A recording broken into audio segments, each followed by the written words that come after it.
باقی سارے نبی جو ہیں وہ صرف نبوت کا تاج پہن کر آئے، میرے آقا علیہ السلام نبوت اور ختم نبوت دونوں کا تاج پہن کے آئے ہیں۔ میرے آقا علیہ السلام کا شکر جو ہے وہ سب سے پہلا شکر کا پہلا درجہ جو ہے وہ یہ ہے کہ وہ آقا علیہ السلام کی نبوت اور ختم نبوت کو ماننا ہے۔ اب کوئی بندہ جو ہے وہ آقا علیہ السلام کو تو نہ مانے لیکن وہ کہے میں درود پڑھتا ہوں، تو بتائیں اس کا درود قبول ہوگا؟ درود بھی شکر ہے، درود بھی شکر کے طور پر پڑھتے ہیں۔ آقا علیہ السلام نے جو انعامات عطا فرمائے ہیں قرآن حدیث کی صورت میں، اس شکر کے طور پر پڑھتے ہیں آقا علیہ السلام کی بارگاہ میں۔ جو بندہ رب تعالیٰ کے دین کو پیچھے کر کے خود آگے ہونا چاہتا ہے، اس سے بڑا بدبخت پوری کائنات میں کوئی نہیں ہے۔ نعمت اسلام دینے والا رب تم اس کے دشمن بن گئے، نعمت اسلام تم تک پہنچانے والے حبیب کریم علیہ السلام تم ان کے دشمن بن گئے، تم اس دین کے دشمن بن گئے جس دین نے تمہیں کفر سے، جس دین نے تمہیں شرک سے، جس دین نے تمہیں بتوں کے آگے جھکنے سے بچایا تھا، اسی دین کے دشمن بن گئے ہو تم۔ اور جب ہمارا رہنا دین کے لیے فتنہ بن جائے تو یا اللہ ہمیں موت دے دے، بس دین کے لیے آزمائش بن جائے، جب دین کے لیے ہم رکاوٹ بننے لگے تو مولا بس پھر ہمیں موت دے دے۔ تبارک و تعالی نے اس آیہ مبارکہ میں تنبیہ اور تحدید کا انداز اپنایا، اور وہ لوگ جو اللہ تعالیٰ کی نعمتیں کھا کر اللہ تبارک و تعالیٰ کے دین متین اور اس کے حبیب صلی اللہ علیہ وآلہ وسلم اور جتنے بھی داعیان دین ہیں ان کے خلاف چالیں چلتے تھے، منصوبے بناتے تھے دین متین کا راہ روکنے کے لیے، اللہ تبارک و تعالی نے ان سب کو مخاطب فرمایا، ما واللہ یعلم ما تسرون وما تعلنون، اور اللہ خوب جانتا ہے جو کچھ تم چھپاتے ہو، وما تعلنون، اور جو کچھ تم ظاہر کرتے ہو۔ چونکہ کریم آقا علیہ السلام نے اپنا دعوتی کام مکہ مکرمہ سے شروع فرمایا، وہاں ان کی جو سازشیں چھپی ہوئی تھیں اللہ نے وہ بھی کھول کے بیان کر دیں، اور جو ان کی سازشیں ظاہری طور پر تھیں اللہ تعالیٰ نے وہ بھی بیان فرما دی۔ اور یہ ما تسرون دونوں جگہ جو ہے نا، دونوں جگہ پہلا ما اور دوسرا ما، اس سے مراد جو ہے نا وہ کچھ چیزیں ہو سکتی ہیں۔ پہلا تو ان کی ویسے چونکہ مخاطب مشرکین مکہ ہیں اور دنیا بھر کے جتنے بھی لوگ اس طرح کے چاہے اپنے آپ کو جو بھی کہیں لیکن دین کی راہ میں رکاوٹ ہیں، وہ لوگ بھی سارے کے سارے اس کے مخاطب ہیں۔ جیسے جیسے مخاطب بدلتے جائیں گے ویسے ویسے ما جو ہے لفظ یہاں پہ جو ما موصول آیا ہے اس کا مصداق اور محمل بھی بدلتا چلا جائے گا، یعنی ما اس کا محمل جو ہے وہ عقیدہ بھی ہو سکتا ہے، اس کا محمل جو ہے وہ سازش بھی ہو سکتا ہے، اس کا محمل جو ہے وہ کفر بھی ہو سکتا ہے، اس کا محمل جو ہے وہ دین متین کے خلاف کھڑی کی جانے والی رکاوٹ بھی ہو سکتی ہے۔ اللہ اکبر۔ مکہ مکرمہ میں کریم آقا صلی اللہ علیہ وآلہ وسلم کو جو اذیتیں جو تکلیفیں پہنچیں، پچھلی آیات کریمہ میں اللہ تبارک و تعالی نے جو کچھ بھی بیان فرمائی ہے سورہ نحل شریف کے ابتدا سے لے کر یہ آج کے سبق تک، اللہ تعالیٰ نے اپنی نعمتیں بیان فرمائی ہیں، اپنی نعمتوں کا ذکر کیا ہے، فرمایا کہ ہوا میں کون سی نعمتیں ہیں، زمین میں کون سی نعمتیں ہیں، پہاڑوں کی صورت میں کون سی نعمتیں ہیں، سمندر میں کون سی نعمتیں ہیں۔ یہ ساری نعمتوں کو ذکر کرنے کے بعد اللہ تبارک و تعالیٰ نے فرمایا اب تقاضا تو یہ تھا ان نعمتوں کا کہ تم یہ نعمتیں کھا کے میرے شکر ادا کرتے، اور اللہ تبارک و تعالیٰ کا سب سے بڑا شکر جو ہم جو سمجھتے ہیں نا منہ سے کہہ دینا شکر الحمدللہ، یہ والا شکر مراد نہیں ہے۔ سب سے بڑا شکر جو ہے وہ اللہ تبارک و تعالیٰ کا انکار ترک کرنا ہے، وہ اللہ تعالیٰ کی ذات کے ساتھ شریک نہ ٹھہرانا، یہ شکر ہے اللہ تعالیٰ کا۔ توحید کو اپنا لینا یہ شکر ہے اللہ تعالیٰ کا۔ توحید کا انکار کر دے اور منہ سے کہتے رہے اللہ کا شکر ہے جی اللہ کا شکر، وہ کوئی شکر نہیں ہے بھائی۔ یہ شکر جو ہے نا منہ سے یہ کہنا یہ بات کی بات ہے، یہ بہت چھوٹی بات ہے۔ سب سے بڑا شکر جو ہے اللہ تبارک و تعالیٰ کا شکر قدردانی کو کہتے ہیں نا۔ جو اللہ تعالیٰ کی ذات کا انکار کر رہا ہے کہاں اس نے اللہ تعالیٰ کی قدر پہچانی ہے بھائی؟ اس نے اللہ تعالیٰ کی تو کوئی قدر نہیں پہچانی۔ تو اللہ تبارک و تعالیٰ اپنے حبیب علیہ السلام کو بھیج رہا ہے لوگوں کو یہ بتانے کے لیے یہ نعمتیں میں نے تمہیں دی ہیں، یہ انعامات میں نے کیے ہیں، اب تم نے شکر ادا کرنا ہے مالک کا۔ تو شکر ادا کیسے ہونا ہے؟ اللہ تبارک و تعالیٰ کو ایک مان کے، اللہ تعالیٰ کو خالق مان کے، اللہ تعالیٰ کو مالک مان کے۔ کوئی بندہ جو ہے اللہ تبارک و تعالیٰ کو خالق اور مالک نہیں مانتا، اللہ تعالیٰ کو مستحق عبادت نہیں مانتا، اللہ تبارک و تعالیٰ کے لیے استحقاق الوہیت نہیں مانتا، تو اس نے کہاں شکر کیا ہے؟ یہ تو کوئی شکر نہیں ہے۔ جیسے میرے آقا صلی اللہ علیہ وآلہ وسلم نے جو اتنی تعلیمات عطا فرمائی ہیں، قرآن دیا ہے، حدیث دی ہے، سارا کچھ عطا فرمایا ہے حضور نے، تو آقا علیہ السلام کا شکر کیا ہے؟ سب سے پہلا شکر جو ہے وہ آقا علیہ السلام کی ذات اقدس کو ماننا ہے، حضور کی ذات پر ایمان لانا ہے، وہ لفظ محمد الرسول اللہ یہ جو جملہ ہے اس کی تصدیق کرنا ہے، زبانی بھی قلبی طور پر بھی ہر طرح سے۔ اب کوئی بندہ جو ہے وہ آقا علیہ السلام کو تو نہ مانے، لیکن وہ کہے میں درود پڑھتا ہوں، تو بتائیں اس کا درود قبول ہوگا؟ درود بھی شکر ہے، درود بھی شکر کے طور پر پڑھتے ہیں۔ آقا علیہ السلام نے جو انعامات عطا فرمائے ہیں قرآن حدیث کی صورت میں، اس شکر کے طور پر پڑھتے ہیں آقا علیہ السلام کی بارگاہ میں۔ تو شکر کا سب سے پہلا درجہ آقا علیہ السلام کے لیے، وہ تو آقا علیہ السلام کی نبوت کو ماننا ہے، وہ آقا علیہ السلام کی ختم نبوت کو ماننا ہے۔ تو یہ جب تک جیسے اللہ تبارک و تعالیٰ کا شکر جو ہے سب سے شکر کا پہلا درجہ، سب سے اولین درجہ وہ اللہ تعالیٰ کی توحید کو ماننا ہے، اسی طرح میرے آقا علیہ السلام کا شکر جو ہے وہ سب سے پہلا شکر کا پہلا درجہ جو ہے وہ یہ ہے کہ وہ آقا علیہ السلام کی نبوت اور ختم نبوت کو ماننا ہے۔ اور پھر بعد میں باقی ساری باتیں آتی جائیں گی، پھر حضور کے لیے دعا کرنا بھی، آقا علیہ السلام کے لیے درود پاک پڑھنا بھی، باقی ساری چیزیں وہ بعد کی ہیں۔ تو یہ ذہن میں رہے۔ اب اللہ تبارک و تعالی نے ان نعمتوں کو عطا فرمانے کے بعد شکر کے مطالبے کے لیے کہ شکر کے تعارف کے لیے کہ شکر ادا کس کا کرنا ہے، میرے آقا صلی اللہ علیہ وآلہ وسلم کو رب تعالیٰ نے بھیجا ہے۔ میرے آقا علیہ السلام نے آ کر کے بتایا دو جملے، لا الہ الا اللہ اور محمد الرسول اللہ۔ اللہ کا شکر کا پہلا درجہ کون سا ہے؟ وہ لا الہ الا اللہ، اللہ کے علاوہ کسی کو حاکم نہیں ماننا، اللہ کے علاوہ کسی کو عبادت کے لائق نہیں ماننا، اللہ کے علاوہ کسی اور کے لیے استحقاق عبادت نہیں ماننا، بالکل مستحق کی عبادت وہی ہے۔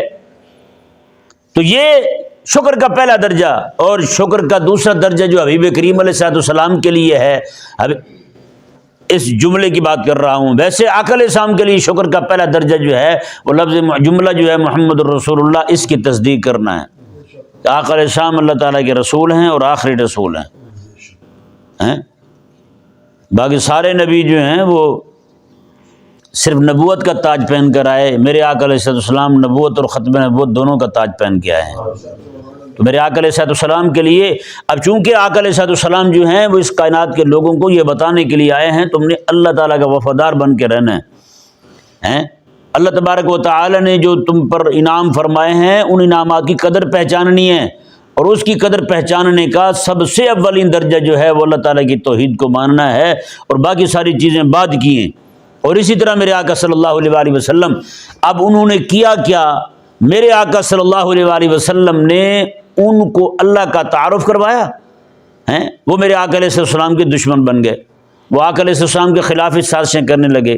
کون سا ایسا دن تھا جس دن میرے آقا علیہ السلام کے خلاف انہوں نے سازشیں نہ کی ہوں مکے والے لوگوں نے؟ بتائیں۔ بالآخر سازش یہاں تک پہنچی کہ نعوذ باللہ من ذالک کہ لوگ جو نا کچھ لوگوں کو کھڑا کر دیا جائے اور وہ آقا علیہ السلام کو جا کے شہید کر دیں، اور ان کی منصوبہ بندی دیکھیں، ہر قبیلے کا ایک ایک بندہ کھڑا ہو جائے تاکہ تمام قبیلوں کے ساتھ یہ بنو ہاشم کیسے لڑ سکیں گے۔ ان کو یہ پتہ نہیں تھا یہ معاملہ بنو ہاشم کا نہیں ہے، یہ میرے رب تعالیٰ کے دین کا معاملہ ہے۔ یہ معاملہ ہی رب تعالیٰ کے دین کا ہے۔ تم جو ہے نا وہ کسی شخصیت کے ساتھ کسی قبیلے کے ساتھ ٹکر نہیں لے رہے، تم اللہ تعالیٰ کے دین کے خلاف ٹکر لے رہے۔ اللہ اکبر کبیرہ۔ تو اللہ کے کائنات نے اب چونکہ معاملہ جو ہے وہ بجائے اس کے کہ وہ رب کا بھی شکر ادا کرتے اور حبیب کریم علیہ السلام کا بھی شکر ادا کرتے، کیونکہ آقا علیہ السلام ہی ان کو اللہ تعالیٰ کا تعارف کروا رہے تھے۔ جس خالق اور مالک نے یہ ساری چیزیں پیدا فرمائی ہیں، جس نے ان کو وجود بخشا ہے، اب لازم تو یہ تھا کہ یہ اللہ تبارک و تعالیٰ کے حقوق کو پہچانتے، حبیب کریم علیہ السلام کے حقوق کو پہچانتے۔ انہوں نے حقوق پہچاننے، ان کو اپنانے، ان پر عمل کرنے، حق دینے، فرض ادا کرنے، ہر ایک معاملے میں انہوں نے جناب انکار کر دیا۔ اس طرح کہتے ہیں ہماری زبان میں چٹا انکار کر دیا، بالکل وہی انکار کر دیا۔ تو اللہ تبارک و تعالیٰ نے پھر تنبیہاً تحدیداً ہر طرح سے وعید فرماتے ہوئے اللہ تعالیٰ نے ان کو فرمایا واللہ یعلم ما تسرون وما تعلنون، میں اللہ خوب جانتا ہے جو کچھ تم ظاہر کرتے پھرتے ہو اور جو کچھ تم چھپاتے پھرتے ہو۔ یعنی یہاں پہ مشرکین مکہ مخاطب ہوں تو ان کی جو سازشیں دین کا راہ روکنے کے لیے تھی، اللہ تبارک و تعالیٰ ان کو یہاں پہ محمل بناتے ہوئے بیان فرما رہا ہے۔ میں کہ جو کچھ بھی تم منصوبے بناتے پھرتے ہو نا، اپنے طور پہ یہ سوچتے پھرتے ہو کہ یہ دین کا کام بند ہو جائے گا، حبیب کریم صلی اللہ علیہ وآلہ وسلم جو ہیں وہ آپ کو شہید کرنے کے منصوبے بنا رہے ہیں، تم حبیب کریم علیہ السلام کو پہلے تو شہید کر ہی نہیں سکتے، اگر کر بھی دو تو تم سمجھتے ہو کہ دین کا کام رک جائے گا۔ میں ایسا نہیں ہو سکتا، یہ نہیں ہو سکتا۔ اللہ اکبر کبیرہ۔ اب یہاں پہ مخاطب اس کے بنے منافق مدینے کے، تو وہ کیا کرتے تھے؟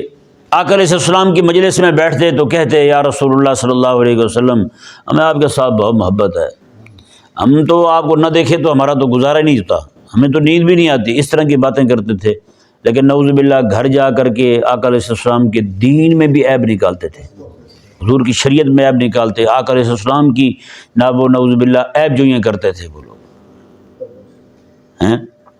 جب آقا علیہ السلام تبوک میں تشریف فرما تھے نا، تو اس وقت جو ہے بارش نہیں آ رہی تھی، تو پانی بالکل ختم ہو گیا تھا صحابہ کرام علیہم رضوان کے پاس۔ تو آقا علیہ السلام نے فرمایا کہ صحابہ کرام نے عرض کی، حضرت صحابہ اکٹھے ہو کے آقا علیہ السلام کی بارگاہ میں حاضر ہو، یا رسول اللہ اجازت عطا فرمائیں تو ہم اونٹوں کو نہر کر کے ان کی اوجڑیوں سے پانی نکال لیں۔ تو آقا علیہ السلام نے اجازت دے دی۔ ادھر حضرت عمر رضی اللہ تعالیٰ عنہ کو پتہ چلا تو وہ ان کو بھی لے کے آقا علیہ السلام کی بارگاہ میں، یا رسول اللہ ان کو آپ نے اجازت عطا فرمائی ہے اونٹوں کو نہر کرنے کی، اس طرح تو ہماری سواریاں پہلے بہت کم ہیں، تو پھر ہمارا سفر کیسے ہوگا؟ تو آقا علیہ السلام نے فرمایا کہ ان کو پانی کی ضرورت ہے، تو انہوں نے کہا یا رسول اللہ آپ دعا کر دیں، اللہ تعالیٰ بارش عطا فرما دے گا۔ آقا علیہ السلام نے پھر حضرت عمر کے کہنے پر دعا کے لیے ہاتھ اٹھائے، بارش آ گئی۔ جب بارش آئی نا تو اب آقا علیہ السلام جب تشریف فرمائے تو حضور ساتھ فرما رہے ہیں، حضور فرماتے ہیں کہ یہ بارش تو آ گئی ہے میری دعا سے، اب کچھ لوگ یہ کہیں گے یہ فلاں ستارے کی وجہ سے بارش آئی ہے، فلانا ستارہ فلاں جگہ پہ گیا تھا اس لیے بارش آئی ہے۔ یہ آقا علیہ السلام نے فرمایا کہ وہاں ایک صحابی بیٹھے ہوئے تھے، وہ جب اٹھ کے اپنے خیمے میں گئے نا، وہاں ایک بندہ بیٹھا یہی بات کر رہا تھا۔ اس نے کہا یہ بارش جو آئی ہے یہ ایسے ہی شور مچا رہے ہیں، خوش ہو رہے ہیں کہ رسول اللہ علیہ السلام کی دعا کی برکت سے آئی ہے۔ اس نے کہا یہ تو میں نجومی ہوں، چونکہ ستاروں کے معاملات جانتا ہوں، یہ فلاں ستارہ فلاں مقام پہ پہنچا ہے، فلاں برج میں پہنچا ہے تو اس لیے بارش آئی ہے، یہ رسول اللہ علیہ السلام کی دعا کی برکت سے بارش نہیں آئی۔ تو وہ صحابی رضی اللہ تعالیٰ نے جیسے سنا تو انہوں نے پکڑ کے اس کو اپنے خیمے سے گھسیٹ کے باہر پھینکا، میں آج کے بعد تم میرے خیمے میں نہ آنا۔ یعنی یہ لوگ ایسے تھے کہ آقا علیہ السلام کے ساتھ بھی رہتے تھے، یہاں سے تبوک پہنچ گئے، اور نظریات کیا ہیں وہ یہ ہیں۔ آقا علیہ السلام کی اونٹنی جو ہے یہی تبوک کے سفر میں ہی اونٹنی آگے پیچھے ہو گئی، صحابہ کرام علیہ رضوان ڈھونڈ رہے ہیں کہ اونٹنی کہاں گئی۔ تو ایک بندہ جو ہے نا وہ خیمے میں بیٹھا ہوا، اس نے یہ کہا کہ اب وہ ایک صحابی کے ساتھ بیٹھ کے آیا تھا ان کی اونٹنی پہ، تو کہنے لگا جی دیکھیں باتیں آسمان کی کرتے ہیں، کہتے ہیں آسمان سے وحی آ رہی ہے، قرآن آ رہا ہے، یہ آ رہا ہے وہ آ رہا ہے، تو پتہ ان کو اپنی اونٹنی کا نہیں ہے۔ اللہ اکبر۔ جیسے اس نے یہ بات کی تو آقا علیہ السلام کے صحابی جو ہے نا انہوں نے اس کو ٹانگ سے پکڑ کے کھینچا اور گھسیٹ کے ایسے آقا علیہ السلام کی بارگاہ میں لے آئے اس کو پکڑ کے۔ تو جب وہ آیا آقا علیہ السلام کی بارگاہ میں تو عرض کی یا رسول اللہ یہ باتیں کر رہا تھا۔ آقا علیہ السلام نے فرمایا کہ تو کس طرح میرے علم کا انکار کر سکتا ہے؟ پھر آقا علیہ السلام کے صحابی وہاں موجود تھے، آقا علیہ السلام نے فلاں پہاڑ کے پیچھے ایک جھاڑی ہے اس کے ساتھ میری اونٹنی کی نکیل اٹکی ہوئی ہے، وہاں سے جا کے لے آؤ۔ پہلے حضور نے نہیں بتایا. جب اس نے یہ انکار کیا آقا علیہ السلام صحابہ کرام علیہ رضوان کو بھیجا حضور نے خود, میں جا کے ڈھونڈ گیا ہو, کہ نہیں سمجھ آیا. ہاں یہ بھی ایک تربیت تھی, ایک تربیت فرما رہے ہیں آقا علیہ السلام اپنے صحابہ کرام علیہ رضوان کی, کہ وہ جا کے ڈھونڈ رہے ہیں. اس نے جیسے حضور کے علم پہ اعتراض کیا تو آقا علیہ السلام نے فرمایا کہ جاؤ وہاں. اب وہ آقا علیہ السلام کے اس صحابی کے اونٹنی پہ بیٹھ کے آیا تھا, انہوں نے اسے دھکا مارا زور سے اور کہا کہ قسم خدا کی اب نہ تجھے اپنے خیمے میں گھسنے دوں گا نہ تجھے اپنی اونٹنی میں بٹھاؤں گا, میں ایسے ہی آنا جیسے آنا تم.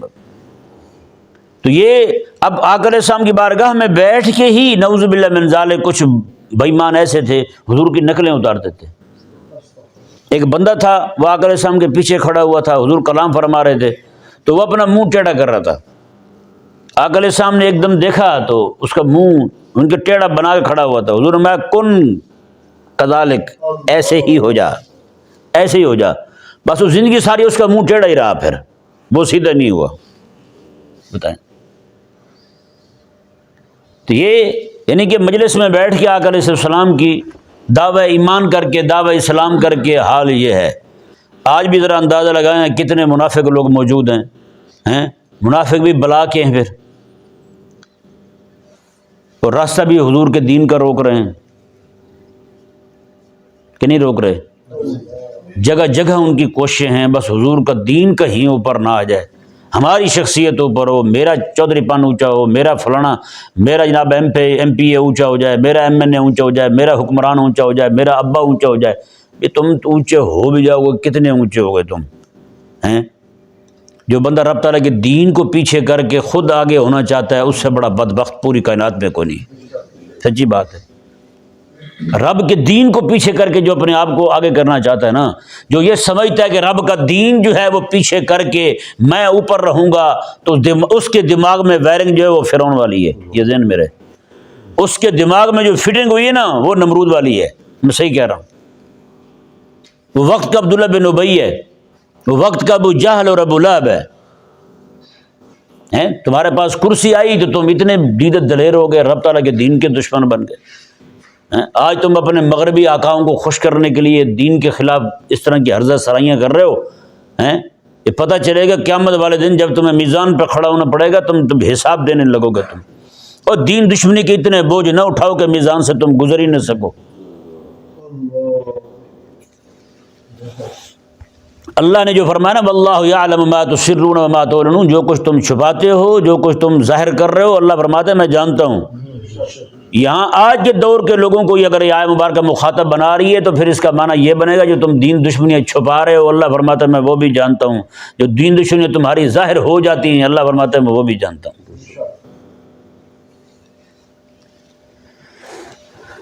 اللہ اکبر. واللہ یعلم ما تسرون وما تعلنون. اللہ تعالیٰ فرماتا ہے کہ میں نے تو تمہیں نعمت اسلام دی تھی, تم نے کیا کیا ہے.